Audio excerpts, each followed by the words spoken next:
Vote bank రాజకీయం కాకపోతే BRS working president Sircilla MLA KTR Allah Akbar అంటే కడుపు నిండదు, జీసస్ అంటే కడుపు నిండదు అని రేపటి నుంచి ప్రచారంలో కేటీఆర్ ను ఒక్కసారి అనమనండి అని బీజేపీ రాజన్న సిరిసిల్ల జిల్లా ప్రధాన కార్యదర్శి రెడ్డబోయిన గోపి అన్నారు.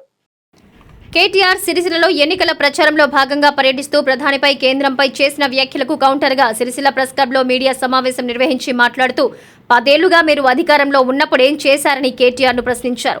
ప్రచారంలో భాగంగా సమస్యలను ప్రజలు మీ దృష్టికి తీసుకొచ్చిన వారి సమస్యల్ని ముందు పరిష్కరించాలని, పట్టణంలో దేవాలయం భూముల కబ్జాకు ప్రయత్నించిన వారిపై చర్యలు తీసుకోవాలని అన్నారు.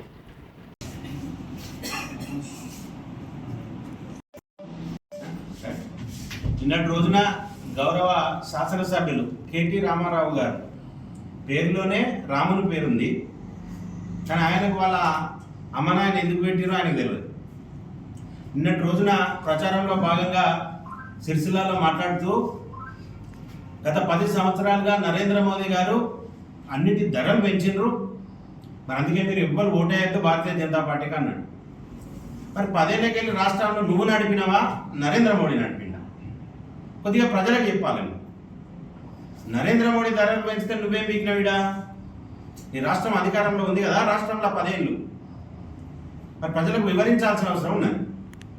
అదే రకంగా ఏమన్నంటే రాముని పేరు తెస్తారు, రాముని పేరు తెస్తారు, రాముని పేరు తెస్తారు అంటున్నావు కదా కేటీ రామారావు, నీ పేరులో కూడా రాముడు ఉన్నాడే. జై శ్రీరామ్ అంటే కడుపు నిండదు అంటున్నావు కదా, ఒక్కరోజు జై శ్రీరామ్ అనుకుంటా అన్నం తినకుండా ఉండు, నీకు ఆకలే కాదు. ఒక్కరోజు ప్రయత్నం చేయి, ఏం తినకు, రోజు ఆ రోజంతా జై శ్రీరామ్ అనుకుంటుండు, కడుపు నిండు కాదు, ఆకలే కాదు నీకు.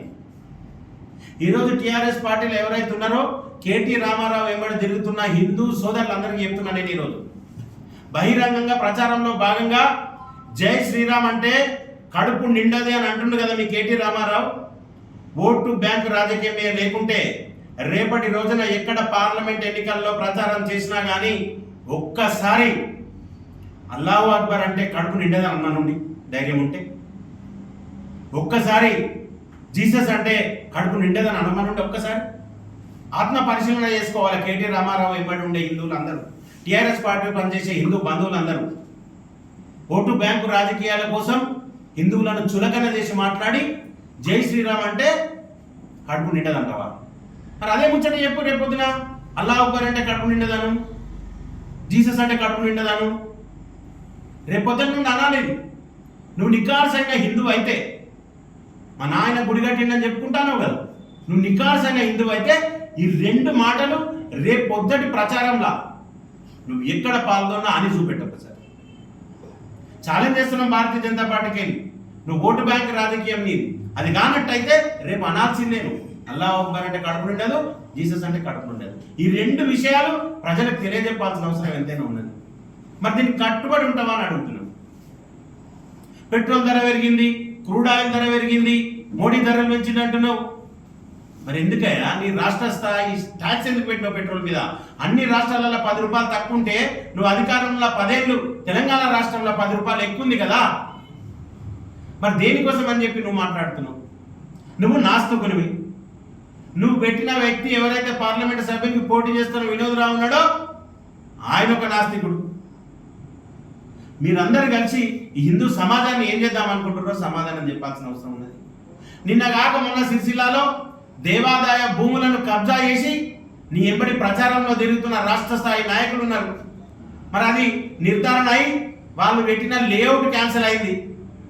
దేవాదాయ 3 గుంటల 3.5 గుంటల భూమిని కబ్జా చేసిరని చెప్పి మున్సిపల్ వాళ్ళు రిపోర్ట్ ఇచ్చిర్రు.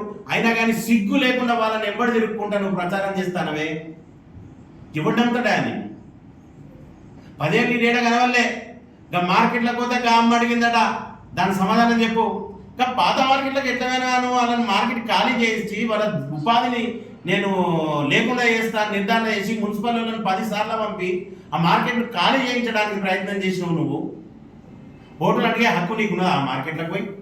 భారతీయ జనతా పార్టీ ఆధ్వర్యంలో 10 సార్లు ఉద్యమం చేస్తే 4 కేసులు పెట్టిన తర్వాత అక్కడికి మార్కెట్ ఎత్తేసే పరిస్థితిని ఆపింది.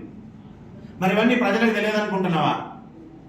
ఈరోజు ఎన్నడున్నాడో లేడో కానీ ఎలక్షన్లో భాగంగా ప్రభుత్వం లేదు కనుక, అధికార దాసోహం లేదు కనుక అధికారం లేదు కనుక వచ్చిన పండుకొని ప్రచారం చేస్తున్నావు ఇలా నువ్వు కానీ నీ వినోద్ కుమార్ కానీ ఏం చేసిండు అనేది ప్రజలందరికీ తెలుసు. భారతీయ జనతా పార్టీకి ఒకటే డిమాండ్ చేస్తున్నాం, ఇంకొకసారి మోదీ గారిని కానీ కేంద్ర ప్రభుత్వాన్ని కానీ అపనిందలు వేసే పరిస్థితుల్లో నీది నువ్వు చూసుకోవాలి, నేనేం చేసిన అన్నదాన్ని నువ్వు కనిపెట్టుకోవాలి. నీ పక్కకున్నదాన్ని ప్రజలు గమనిస్తున్నారు. బండి సంజయ్ ఏం చేసిండో చెప్పాలన్నాడు, 100 సార్లు చెప్పినాం. ఒక బుక్లెట్ ఓపెన్ చేసినాం, ప్రెస్ క్లబ్ సాక్షిగా దీంట్లో దాన్ని ఓపెన్ చేసి చూపెట్టినాం. చదువుకోను. ఈరోజు కేంద్ర ప్రభుత్వం యొక్క అనుసంధానంగా ప్రభుత్వం లేకపోతే నువ్వు 10 ఏళ్లలో ఏమభివృద్ధి చేద్దు అన్నది సమాధానం చెప్పాల్సిన అవసరం ఉంది. కేంద్ర ప్రభుత్వం సహకరించకపోతే నీ ప్రభుత్వం ఎట్లా నడుస్తుండో నువ్వు ఆలోచించాల్సి చెప్పాల్సిన అవసరం ఉన్నది. కనుక ప్రజలంతా గమనిస్తున్నారు. నీ సినిమా బంద్ అయింది. కేటీ రామారావు గారు మీరు ఇక సిరిసిల్లాను విడిచిపెట్టాల్సిందే. భారతీయ జనతా పార్టీని, మా యొక్క అభ్యర్థిని, ప్రధానమంత్రి నరేంద్ర మోదీ గారిని మీరు ఏమన్నా మేము ఊరుకునే పరిస్థితి లేదని చెప్పి భారతీయ జనతా పార్టీ నుండి హెచ్చరిస్తున్నాం. భారత్ మాతాకి జై.